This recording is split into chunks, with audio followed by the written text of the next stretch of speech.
भक्तजनों, हर हर महादेव। श्री शिव महापुराण भाषा द्वितीय रुद्र संहिता सती खंड अध्याय 26। शिव और दक्ष का विरोध। ब्रह्मा जी बोले, इस प्रकार पूर्व काल में प्रयाग में एकत्र होकर मुनियों ने एक महान यज्ञ किया, जिसमें सपरिवार मैं भी सम्मिलित हुआ।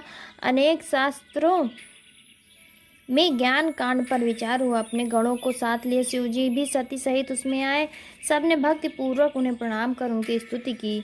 सब शिव जी के दर्शन से संतुष्ट हो अपने भाग्य की प्रशंसा करने लगे। इस समय प्रजापतियों के स्वामी दक्ष भी वहां आ पहुंचे और उन्होंने केवल मुझे ही प्रणाम किया तथा मेरी आज्ञा से वहां बैठ गए। फिर सबने तेजस्वी दक्ष की बड़ी पूजा की, परंतु परम स्वतंत्र लीला विहारी परमेश्वर अपने आसन पर ही बैठे रहे और उन्होंने दक्ष को प्रणाम भी नहीं किया। इससे दक्ष को बड़ा क्रोध आया।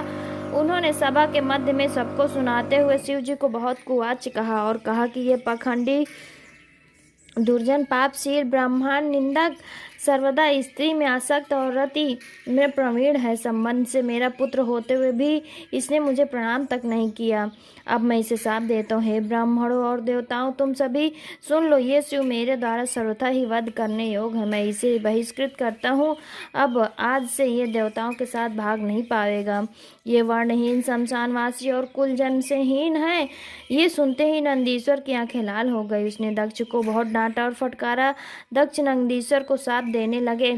शिव जी के समस्त गणों को भी उन्होंने शापित किया। फिर तो नंदीश्वर को और भी क्रोध आ गया।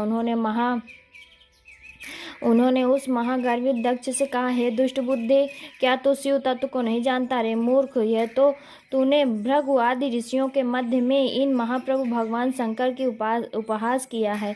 इससे शिव जी के प्रभाव से मैं भी तुझे साथ देता हूँ कि तू सब ब्राह्मण वेद का वास्तविक अर्थ न समझे, केवल अर्थवाद पर ही विश्वास करोगे।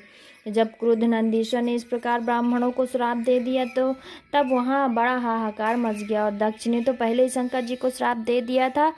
तब भगवान शंकर नंदीश्वर को समझाते हुए बोले, हे महाप्रज्ञ, तुम्हें क्रोध नहीं करना चाहिए था। तुमने मेरे नाते व्यर्थ ही ब्राह्मण वंश को शाप दे दिया।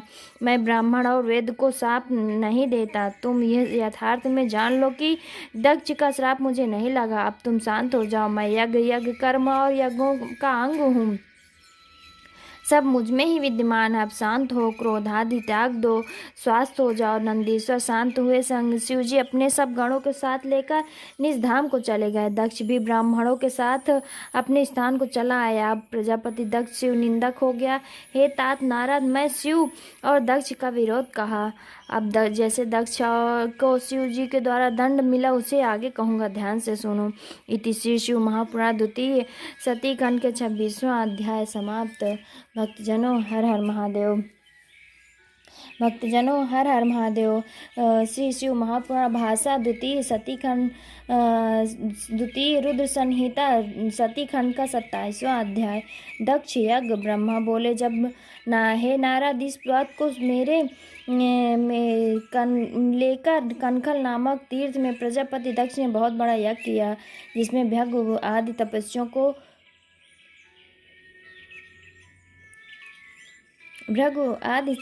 को ऋत्विज बना दिया। 28,000 ऋत्विज उस यज्ञ में आहुति देते थे और 64,000 देवर्षि मंत्र बोलते थे। जितने अर्धवायु और होते थे उतने ही सप्तर्षि और नारदादिक ऋषि पृथक पृथक गाया करते थे। सभी गंधर्वों, विद्याधरों, सिद्धगणों और यक्षों, आदित्य समूहों और सभी नागों को दक्ष ने अपने इस महायज्ञ में वर्णन किया।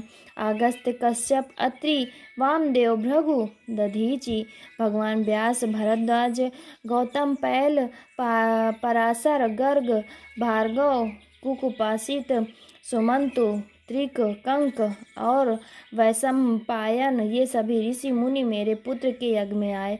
मैं भी सपरिवार और वैकुंठ से विष्णु जी भी अपने पार्षदों और परिवार सहित आए।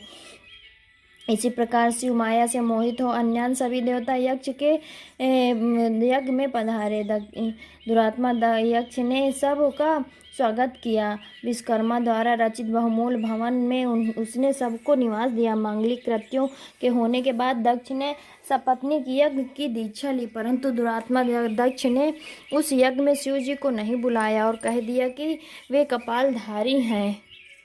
शिव जी के छिद्र देखने वाले दक्ष ने अपनी प्रिय पुत्री सती को भी यह कहकर नहीं बुलाया कि वो कपाली की भार्या है।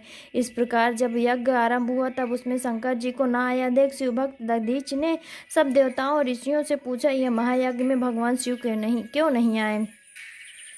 उनके बिना ये यज्ञ अत्यंत शोभित नहीं होता है। बड़े विद्वान भी जिसमें मंगलों का आगार बतलाते हैं, वे ही पुराण पुरुष नीलकंठ परेश वृषभध्वज यहाँ नहीं दिखाई देते हैं। दक्ष जो अमंगलों के भी मंगल करता और 8 मंगलों के मूल है, उन्हें ब्रह्मा या विष्णु को भेज कर बुलाना चाहिए था। मैं सत्य कहता हूँ कि जब तक भगवान शंकर यहाँ नहीं आवेंगे तब तक तेरा यज्ञ अपूर्ण ही रहेगा। दधीचि के वचन सुनकर मूढ़ बुद्धि दक्ष ने मुस्कुराकर कहा, देवताओं के मूल विष्णु जी तो आ ही गए हैं, फिर शिव जी की तुम्हें क्या आवश्यकता है? ये कहो कि मैं ब्रह्मा जी के कहने पर उसे अपनी कन्या दे दी, नहीं तो उस अकुलीन माता पिता से रहित भूत प्रेतों के स्वामी अत्यंत अभिमानी मूर्ख ईर्ष्या करने वाले को कौन पूछता? वो इस यज्ञ कर्म के कदापि योग्य नहीं है, इसलिए मैंने उसे नहीं बुलाया। तुम फिर कि कभी ऐसा ना कहना, मेरे इस यज्ञ को तो आप सब लोग ही मिलकर सफल बनावे। दक्ष के ऐसा कहने पर दधीचि ने सब मुनि को सुनाते हुए कहा, तुम चाहे जो कहो, पर भगवान शंकर के बिना तुम्हारा यज्ञ अपूर्ण ही रहेगा और इससे तुम साप को प्राप्त हो गया। ऐसा कहकर दधीचि ऋषि उस यज्ञ से अकेले ही निकल गए, आश्रम को चले गए और इस प्रकार वहाँ जितने भी शिव भक्त थे वे सब दक्ष को श्राप देते हुए अपने अपने आश्रम को चले गए। दक्ष हंसने लगा। फिर उसने अन्य मुनियों से कहा, शिव भक्त दधीचि गया, अच्छा हुआ, मैं यही चाहता था। मैं तो बहिष्कृतों को अपने यज्ञ में नहीं चाहता। विष्णु आदि सब आप सभी लोग वेद के वक्ता हैं, मेरे यज्ञ को सफल बनाइए। दक्ष की इस बात को सुनकर सब देवता और मुनीश्वर शिव जी की माया से मोहित हो गए। उन्होंने देवताओं की पूजा आरंभ कर दी है। मुनीश्वर, यह तो दक्ष श्राप की कथा मैंने तुम्हें सुनाई, अब आगे यज्ञ विध्वंस का योग सुनाऊंगा, आदर पूर्वक सुनो। इति श्री शिव महापुराण द्वितीय रुद्र संहिता सती खंड का 27वां अध्याय समाप्त। भक्तजनों, हर हर महादेव, हर हर महादेव।